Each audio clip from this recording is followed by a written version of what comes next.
Streets social media mandinoswera ndichiona kuti nyaya dzacho dziri kufamba seika. Aiwa, nhasi ndoda kuti mundinzwisise. Pane kamwe kaunhu nekatsika kasi right kandoda kutaura kaitwa nevamwe vanhu vakuru. Anditi so maswera sei vazukuru vangu ndingazokangana. Maswera sei kwese kwamuri. And kana ungasati wasubscribe ndinokurudzira muzukuru kuti chisubscribe wotena on notification bell kuti pega patino upload a video you will be notified. Anditi so nyaya dzandinadzo dzine umbo pane ka video kandapina pa first comment. Ndapa first comment tine imwe channel yedu yatanayo inonzi Saint Trending TV. Anditi ikoko ndokwatine tichiisa tuma videos twese, so tichapota tichiti tikangoita video topina pa first comment. Anditi so enda unosubscribe futi ikoko kuitira kuti usasare package yacho yaingouya yakabatana Saint TV ne Saint Trending TV. Anditi thanks very much ne support right straight munyaya.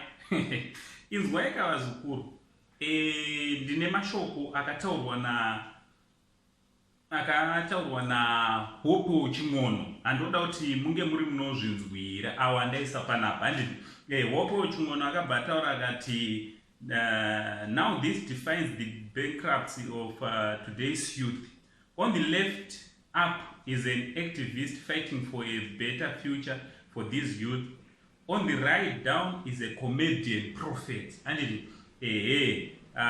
the number of followers define the uselessness of today's youth and their lack of political consciousness. Tragic.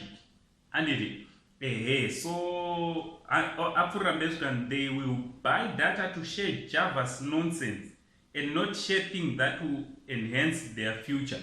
Inzwaika zvokutaurwa na Hope Ching'ono chirungu animazoti wakadzidzawo komana wacho nawo ari kuti iye atiti ari kune rumwe rutivi achirwira imimi ramangwana renyu rakanaka vechidiki. Anditi whilst imimi hamusi kutombozviona muritori busy kutenga data muchiterana necomedy rapanganai passion Java zvisina nebasa rese according to Hope. Anditi panga wazopindura akakandawo bhomba akabva ati zvoni ndosaka uri 11:30:10.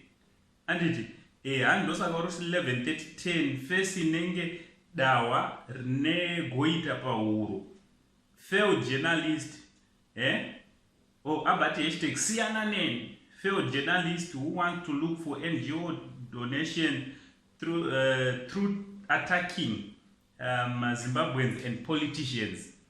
Right. Panga bati ori 11:30:10 tichakurawo panhaka vapanhu vechidiki mamuziya. Iwo rinotoreva zvinonyadzisira zvechinhurume. Ndo zvaari kureva panga prophet. Anditi inzwai kavazukuru kusaidho raHope ina ndifunge kuti unofanira kunge uri unoudza vamwe vanhu kuti muri useless. Anditi haungaudze vanhu kuti useless because umwe noumwe ari kuita zvaanofarira. Anditi umwe noumwe anoita zvaanofarira. And remember also kuti haasi ese mayouth ekuzimbabwe ari muzimbabwe machona. Umwe munhu aritori kwaarika ndokupa example Gringo unofunga kuti akaita zvaanenge achiita kwaari kuSouth Africa zviri kumuafecta papi because he's already a millionaire achiri mupanhu vechidiki. Urikuona imwe example yandiri kukupa iyoyo. Atinawo maexamples akawanda. Iye panga wachona is living large for United States, is a millionaire. Anditi so masituations edu akasiyana. Hope anokwanisa kupuradza Hope Ching'ono kamuratidzewo masituations edu akasiyana. Pangawo futi iwo uri munhu ane following yakakura. Anditi muzukuru wangu zvekuti unyore zvinonyadzisira nekutuka chete especially from a prophetess, from a person who is supposed to lead by example. Chii chauri kutungamirira vanhu vechidiki kana uchitaura mazuva anonyadzisira nekutuka zvinonyadzisira instead of you kuti unge uri unodhisha mashoko ane wisdom. You are busy dishing vulgar. So mesa muri two hapana vandiuchenesa. So I'm inviting you to both of you. Imimi muri two hopo newe panga muri vazukuru vangu ende mese ndinokudai hapana kana vandiri kusvokera ipapa handiti mese ndinokudai. I'm inviting you kuti uyai tizoita live streaming hopo uku panga uku muchipedzerana shungu panapa kwete kuda kutukana mumastreets esocial media uyai panapa vazukuru titaure nyaya yachona tiitonge. Inini mutongi gavane ndiripo ndichibva ndakudza kuti ivo pamwe nepapa hapana kana vandinotya vazukuru, hapana vandinotya kubva mapolitician kusvika kuma-celebrity emuzimbabwe, hapana kana one wandinotya.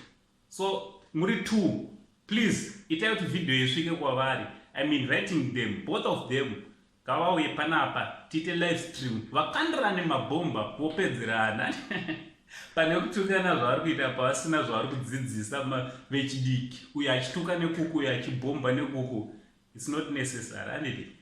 So what do you think vazukuru? Ngataura nemumacomments nemashoko anyorwa nevakomana vafana ndini sekuru the only Zimbabwean angu ndotenderwa kuti vafana ava anyorwa naPanganai nekurutivi achipindura hopo ching'ono nezvandataura kuti ngavauye panapa tizopedzerana. Vazopedzerana ivo ndavane daka nemunhu handiti. I'm just sekuru veZimbabwe handiti. So ngavauye panapa. Na Uncle saying the only Zimbabwean uncle, but that she much love.